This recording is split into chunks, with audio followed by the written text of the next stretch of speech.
السلام علیکم ورحمۃ اللہ وبرکاتہ۔ الحمد للہ رب العالمین والعاقبۃ للمتقین،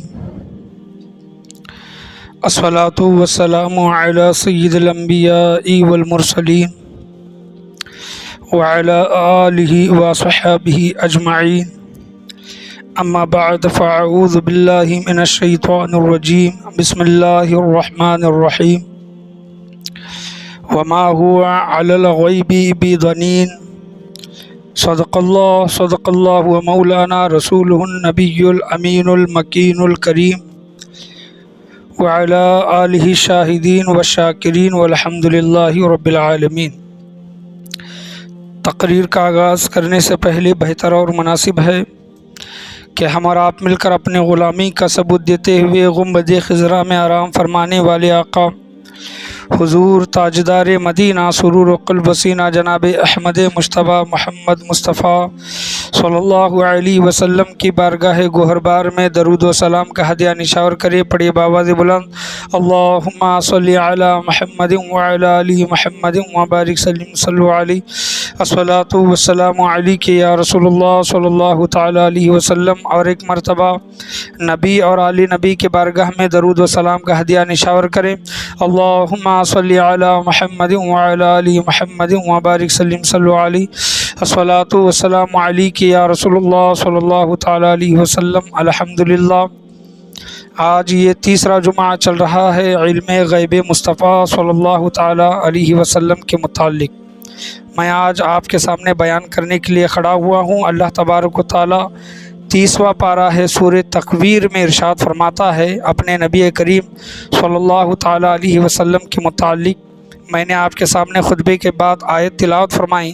اللہ تبارک و تعالی ارشاد فرما رہا ہے، اعوذ باللہ من الشیطان الرجیم وما هو علی الغیب بضنین، یعنی اس کا ترجمہ ہے کہ اور نبی کریم صلی اللہ تعالی علیہ وسلم غیب بتانے میں بخل کنجوسی نہیں کرتے، بخیل نہیں ہیں غیب بتانے میں۔ یعنی غیب کے معنی آپ جانتے ہیں کہ وہ چیزیں جس کا ہمیں علم نہیں ہے، اللہ تبارک و تعالی فرشتے کے ذریعے وحی کے ذریعے حضور صلی اللہ تعالی علیہ وسلم کو اطلاع فرماتا ہے، اور جو چیزیں انسانوں کو پتہ نہیں ہے نبی کو پتہ ہے، رسول کو پتہ ہے، تو وہ نبی اور رسول اپنی امت کو وہ چیزیں بیان کرتے ہیں۔ اللہ تبارک و تعالیٰ کے احکامات، غیب کی باتیں، چھپی ہوئی باتیں، تو اللہ تبارک و تعالیٰ نبی کریم صلی اللہ تعالیٰ علیہ وسلم کے متعلق ارشاد فرماتا ہے، یہ جو نبی ہے غیب بتانے میں بخل نہیں کرتے، بخیل نہیں ہے غیب بتانے میں، کنجوسی نہیں کرتے، بلکہ اللہ تبارک و تعالیٰ کے جو احکامات ہیں وہ حضور نبی کریم صلی اللہ تعالیٰ علیہ وسلم نے امت مسلمہ کو پورے کے پورے بتا دیے ہیں، کچھ بھی اپنے پاس نہیں رکھا، کچھ بتانا کچھ چھپانا ایسا کچھ معاملہ نہیں ہے۔ یہ سورہ تکویر میں اللہ تبارک و تعالیٰ قرآن مجید فرقان حمید میں ارشاد فرماتا ہے۔ علم غیب مصطفیٰ صلی اللہ تعالیٰ علیہ وسلم کے متعلق یہ تیسرا جمعہ چل رہا ہے، میں بیان کر رہا ہوں کہ غیب کے متعلق۔ اب احادیث کریمہ میں آپ کے سامنے بیان کروں گا کہ ایک مرتبہ کا واقعہ ہے، صحابہ کرام بیان کرتے ہیں کہ حضور صلی اللہ تعالیٰ علیہ وسلم صبح کی نماز پڑھائی، اور صبح کی نماز کے بعد سے لے کر جب سے دنیا بنی ہے، اللہ تبارک و تعالیٰ نے سب سے پہلے جو چیز بنائی ہے اس کے متعلق آپ صلی اللہ تعالیٰ علیہ وسلم نے بیان کرنا شروع کیا۔ یعنی مختلف روایتیں ہیں کہ سب سے پہلے اللہ تبارک و تعالیٰ نے قلم کو بنایا، مختلف روایتیں ہیں کہ سب سے پہلے حضور اللہ تبارک و تعالیٰ نے حضور صلی اللہ تعالیٰ علیہ وسلم کے نور کو بنایا۔ اب بہرحال جو بھی چیزیں ہیں تو اللہ تبارک و تعالیٰ نے سب سے پہلے جس چیز کو بنایا اس چیز سے لے کر، یعنی وہاں سے لے کر حضور صلی اللہ تعالیٰ علیہ وسلم نے قیامت تک کیا کیا ہونے والا ہے وہ تمام کی تمام چیزیں بیان کی۔ صحابہ کرام بیان کرتے ہیں کہ صبح کی نماز کے بعد حضور صلی اللہ تعالیٰ علیہ وسلم بیان کرنا شروع کیے، ظہر کی نماز تک بتاتے رہے۔ اب دیکھیں کہ صبح کی نماز سے لے کر ظہر کی نماز تک کا وقت کتنا وقت ہے، اور اتنے مختصر وقت میں حضور صلی اللہ تعالیٰ علیہ وسلم نے کیا کیا چیزیں بیان کی ہوں گی۔ ظہر کا وقت ہوا، آپ صلی اللہ تعالیٰ علیہ وسلم ممبر سے اترے، ظہر کی نماز پڑھائی، ظہر کی نماز کے بعد پھر بیان کرنا شروع کر دیا، پھر ظہر کی نماز کے بعد سے لے کر عصر کی نماز تک، اور روایتوں میں آیا ہے کہ مغرب کی نماز تک آپ صلی اللہ تعالیٰ علیہ وسلم نے جب سے دنیا بنی ہے اور جب دنیا ختم ہوگی تمام باتیں ہمیں بتا دی۔ اور صحابہ کرام بیان کرتے ہیں کہ ہم میں سے سب سے بڑا عالم وہ ہے جو حضور صلی اللہ تعالیٰ علیہ وسلم کی ان باتوں کو یاد رکھا، یعنی جس نے جتنا یاد رکھا حضور صلی اللہ تعالیٰ علیہ وسلم کی ان باتوں کو، وہ ہم میں سے سب سے بڑا عالم ہے۔ یہ دیکھیں کہ حضور صلی اللہ تعالیٰ علیہ وسلم جو آخری نبی بنا کر بھیجے گئے ہیں، حضور صلی اللہ علیہ وسلم کے بعد اب کوئی نبی نہیں آئے گا۔ اللہ تبارک و تعالیٰ نے جو بات کی یا پھر پیغام جو پہنچایا وہ خاتم النبیین جناب محمد رسول اللہ صلی اللہ تعالیٰ علیہ وسلم ہے۔ ان کے بعد کوئی نبی نہیں آئے گا، کوئی رسول نہیں آئے گا، کوئی اللہ تبارک و تعالیٰ کی کتاب نہیں اترے گی۔ اب یہ جب آخری نبی ہے تو قیامت تک کے لیے بھی یہی نبی ہے، اور قیامت تک کے لیے کیا کیا چیزیں ہوں گی اور قیامت کس طرح رونما ہوگی، قیامت کی نشانیاں بھی اس مسجد میں 10 کے 12 جمعہ بیانات ہو چکے ہیں کہ حضور صلی اللہ تعالیٰ علیہ وسلم نے قیامت کی تمام نشانیاں بیان کی ہیں۔ تو یہ حضور صلی اللہ تعالیٰ علیہ وسلم آخری نبی ہیں، اس وجہ سے آپ صلی اللہ تعالیٰ علیہ وسلم نے قیامت تک جو ہوگا وہ تمام کی تمام چیزیں آپ صلی اللہ تعالیٰ علیہ وسلم نے بیان کر دی ہیں۔ اور حضور صلی اللہ تعالیٰ علیہ وسلم کا ایک واقعہ احادیث کریمہ اس طرح ملتی ہے کہ صحابہ کرام حضور صلی اللہ تعالیٰ علیہ وسلم ان کے درمیان جلوہ افروز تھے۔ صحابہ کرام نے کچھ ایسے سوالات کیے، طرح طرح کے سوالات کرنا شروع کیے جو ضروری سوالات نہیں تھے، اہم سوالات نہیں تھے، ادھر ادھر کی باتیں یا پھر جو بے ضروری جو باتیں ہیں حضور صلی اللہ تعالیٰ علیہ وسلم کو پوچھنا، سوال کرنا شروع کر دیا۔ حضور صلی اللہ تعالیٰ علیہ وسلم غصے میں آئے، جلال میں آئے۔ کچھ دیر کے بعد حضور صلی اللہ تعالیٰ علیہ وسلم ممبر پر جلوہ افروز ہوتے ہیں اور غضب میں، غصے میں صحابہ کرام کو پوچھتے ہیں کہ اے لوگو، تم مجھ سے جو سوال کرنا چاہتے ہو وہ سوال کرو۔ حضور صلی اللہ علیہ وسلم صحابہ کرام سے کیا کریں؟ غضب میں، جلال میں، تم مجھ سے جو پوچھنا چاہتے ہو وہ پوچھ لو، آج میں تمہیں بتاتا ہوں۔ صحابہ کرام پورے کے پورے گھبرا گئے، بہت سے صحابہ کرام ڈر کے مارے رونے لگے حضور صلی اللہ تعالیٰ علیہ وسلم کا غضب و غصہ دیکھ کر۔ اب دیکھیں کہ اس میں سے 2 صحابہ کرام نے ہمت کر کے حضور صلی اللہ تعالیٰ علیہ وسلم سے پوچھا، کھڑے ہوئے ایک صحابی، اور انہوں نے پوچھا کہ یا رسول اللہ صلی اللہ تعالیٰ علیہ وسلم، میرا باپ کون ہے؟ کیا پوچھ رہے ہیں وہ صحابی؟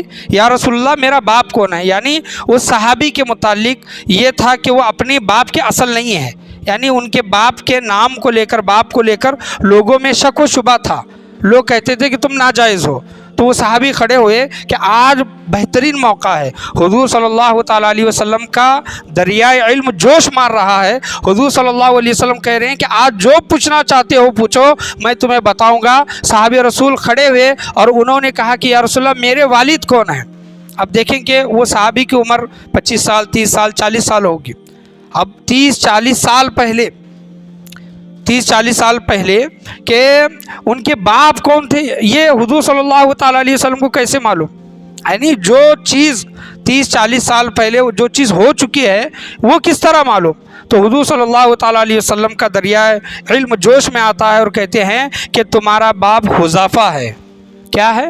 حضور صلی اللہ علیہ وسلم ان کے والد کا نام بتاتے ہیں کہ تمہارے باپ کا نام حذیفہ ہے۔ اب دیکھیں کہ جو چیزیں 30-40 سال پہلے گزر چکی ہیں، ان کی امی نے کن سے ملاقات کی، کون ان کے والد ہے، یہ کسی کو معلوم نہیں تھا۔ صحابہ کرام میں شک و شبہ تھا، لیکن حضور صلی اللہ تعالیٰ علیہ وسلم نے ان کے باپ کا نام بتا کر وہ تمام چیزیں صاف کر دی کہ تمہارے باپ حذیفہ ہیں۔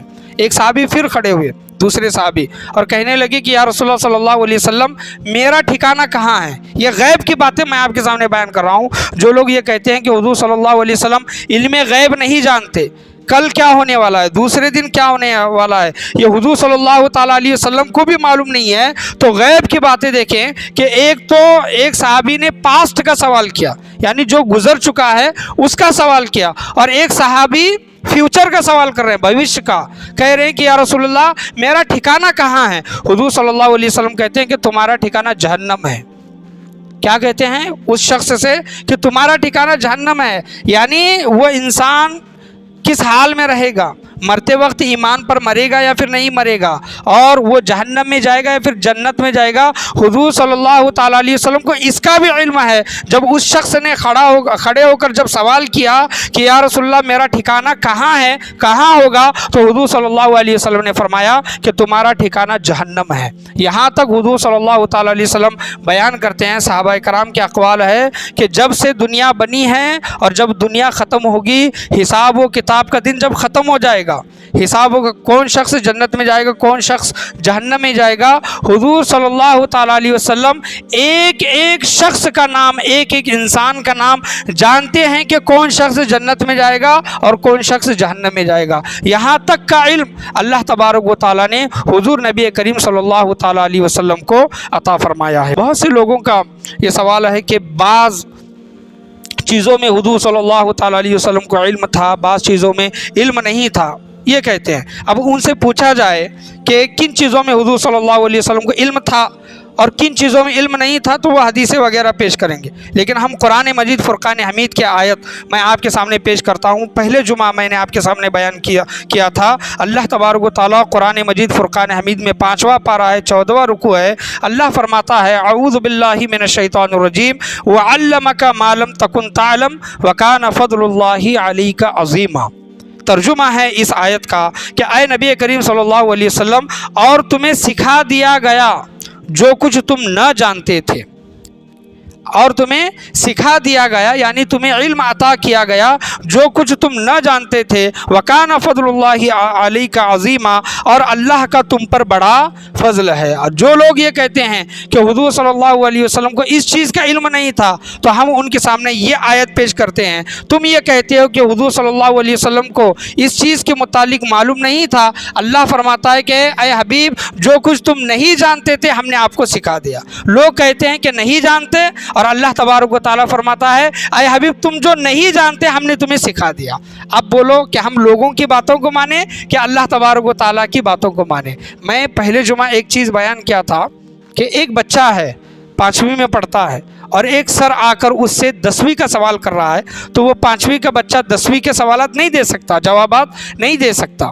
پھر وہی سر کچھ سال کے بعد 5 سال کے بعد وہ آتا ہے، جو بچہ 5ویں میں تھا وہ بچہ آج 10ویں میں ہے، لیکن اس سر کا، اس ٹیچر کا کہنا کیا ہے، جب میں پہلی مرتبہ جب یہ آیا تھا تو یہ بچہ اس سوال کا جواب نہیں جانتا تھا، یعنی اب تو وہ میٹرک میں ہے، 10ویں میں ہے، میں نے اس سے 10ویں کا سوال کیا تھا، جب یہ 5ویں میں تھا تو یہ 10ویں کے جوابات نہیں جانتا تھا، یہ وہی بچہ ہے۔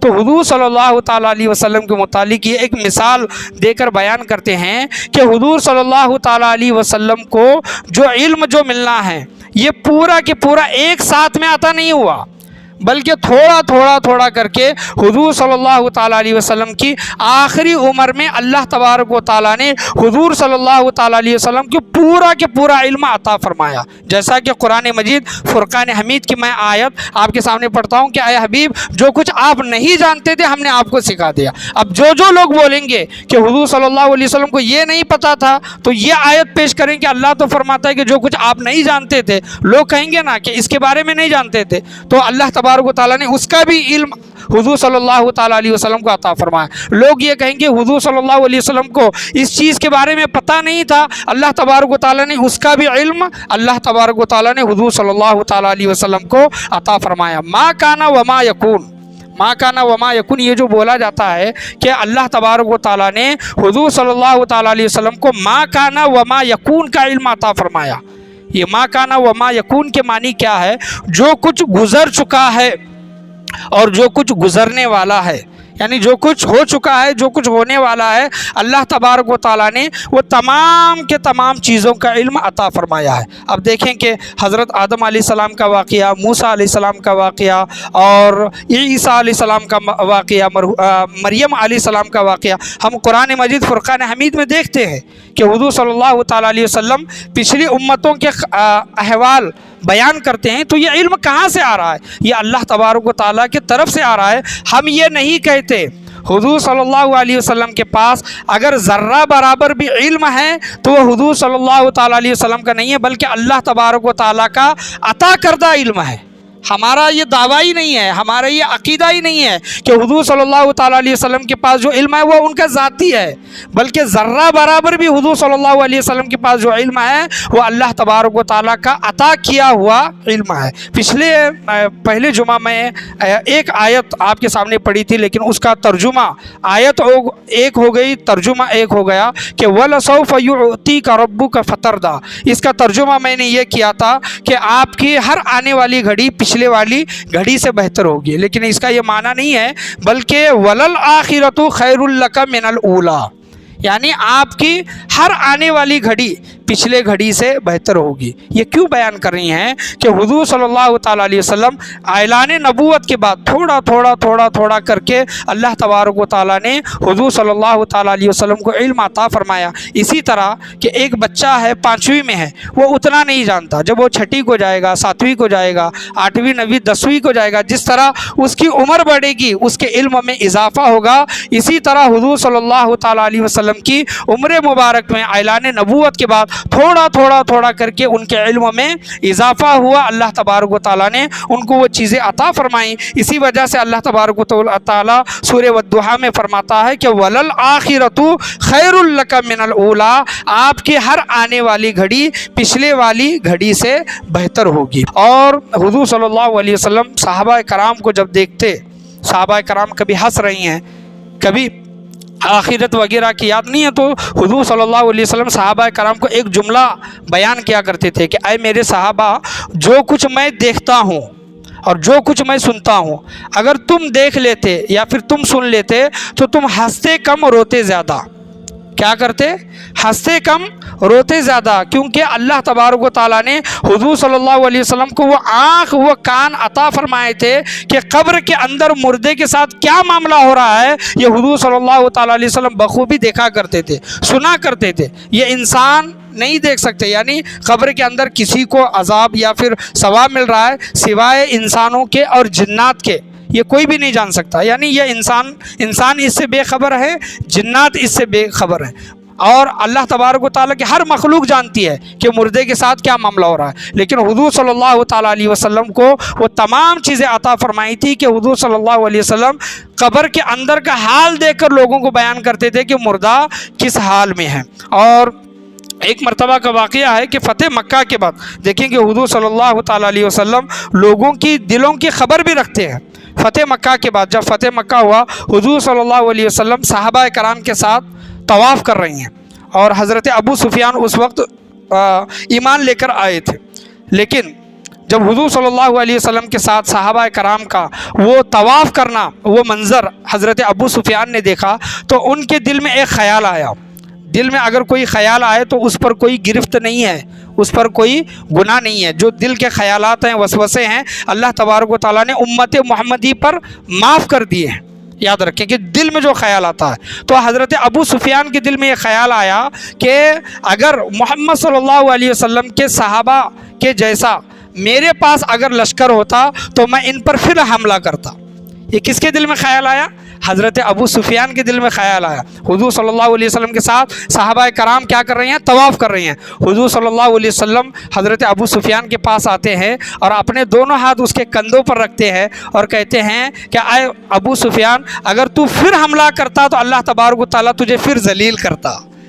اب دیکھیں کہ یہ حضرت ابو سفیان پریشان، اور یہ کہتے ہیں کہ مجھے یقین نہیں تھا کہ آپ قیامت تک کے لیے نبی بن کر آئے ہیں۔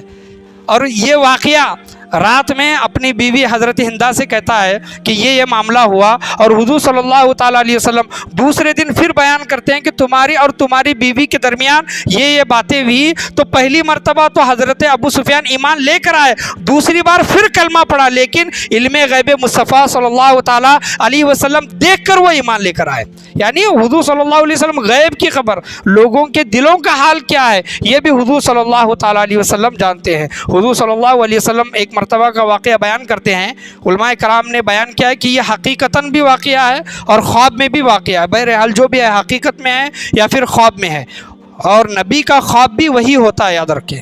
نبی پر جو خواب آتا ہے، نبی کو جو خواب ہوتا ہے وہ بھی وہی ہوتا ہے۔ جس طرح حضرت ابراہیم علیہ السلام نے حضرت اسماعیل علیہ السلام سے کہا کہ اے بیٹے، میں خواب میں دیکھتا ہوں کہ میں تجھے ذبح کر رہا ہوں۔ کیا کر رہا ہوں؟ خواب میں دیکھتا ہوں کہ میں تجھے ذبح کر رہا ہوں۔ تو حضرت اسماعیل علیہ السلام کا جواب کیا ہے کہ ابا حضور، اللہ تبارک و تعالیٰ کا آپ کو جو حکم ہوا ہے اسی پر عمل کیجئے۔ یعنی حضرت ابراہیم علیہ السلام کو جو خواب آیا تھا انہوں نے خواب بیان کیا اپنے بیٹے کو، اور ان کے بیٹے کیا کہہ رہے ہیں، اللہ کا جو حکم ہے وہی آپ عمل کیجئے۔ تو یہاں پر میں یہ کیوں یہ چیز بیان کر رہا ہوں کہ نبی کا خواب بھی وہی ہوتا ہے، نبی کا خواب جھوٹا نہیں ہوتا۔ تو حضور صلی اللہ تعالیٰ علیہ وسلم بیان کرتے ہیں خواب یا پھر حقیقت والا معاملہ ہے کہ فرشتے، اللہ تبارک و تعالیٰ کے معزز فرشتے آپس میں گفتگو کر رہے ہیں۔ اللہ تبارک و تعالیٰ حضور صلی اللہ تعالیٰ علیہ وسلم سے پوچھتا ہے کہ اے محمد صلی اللہ علیہ وسلم، یہ فرشتے آپس میں جو گفتگو کر رہے ہیں تمہیں کچھ اس کا علم ہے، کچھ خبر ہے؟ تو حضور صلی اللہ تعالیٰ علیہ وسلم بیان کرتے ہیں کہ مجھے اس کا کچھ بھی علم نہیں ہے۔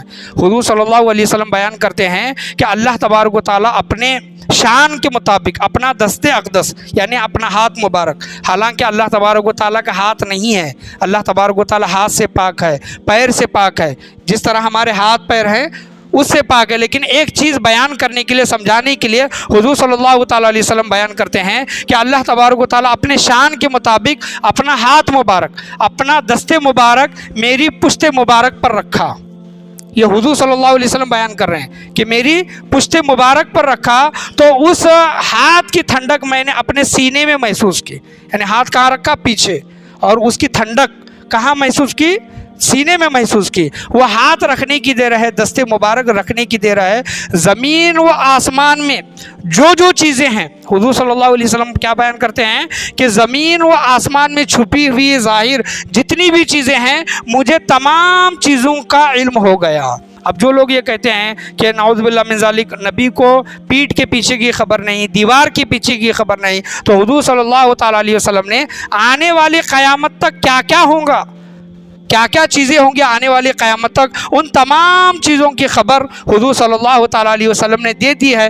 اسی وجہ سے اللہ تبارک و تعالیٰ فرماتا ہے وَمَا هُوَ عَلَى الْغَيْبِ بِضَنِينٍ، یہ نبی غیب بتانے میں کنجوسی نہیں کرتے، بخیل نہیں ہے۔ نبی کریم صلی اللہ تعالیٰ علیہ وسلم نے غیب کی باتیں بتائی ہیں۔ اللہ کی بارگاہ میں دعا ہے اللہ تبارک و تعالیٰ ہم تمام لوگوں کو بولنے سننے سے زیادہ اس پر عمل کرنے کی توفیق و رفیق عطا فرمائے۔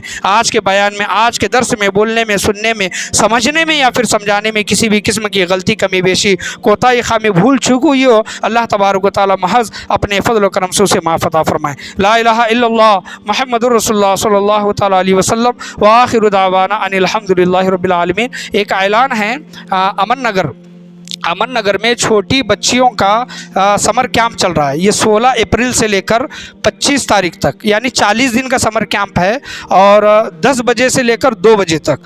تو آپ اور عالمہ صاحبہ وہاں پر سکھانے کے لیے ہیں، جو PhD کیے ہوئے ہیں اور مفتی بھی ہیں، اور بچیوں کو سکھانے کے لیے انہوں نے تعلیم جو حاصل کی ہے وہ حیدرآباد سے حاصل کی ہے۔ تو 10 بجے سے لے کر 2 بجے تک یہ ایک 4 گھنٹے کا جس میں بیسک جو تعلیم ہے بچیوں کو دی جائے گی۔ تو اگر آپ کی گھر کی بچیاں ہیں تو ضرور وہاں پر کانٹیکٹ کرنے کی کوشش کریں۔ سمر کیمپ جس طرح رہتا ہے، 40 دن کا یہ سمر کیمپ ہے، صبح 10 بجے سے لے کر 2 بجے تک، جس کی فیس 300 روپے ہے، زیادہ نہیں ہے، 300 روپے ہے۔ اس میں حصہ لینے کی کوشش کریں۔ چھٹیوں میں ادھر ادھر وقت بتانے سے بہتر ہے کہ اپنے بچوں کو دینی تعلیم میں مصروف رکھیں۔ اللہ کی بارگاہ میں دعا ہے اللہ تبارک و تعالی ہم تمام لوگوں کو بولنے سننے سے زیادہ اس پر عمل کرنے کی توفیق عطا فرمائے۔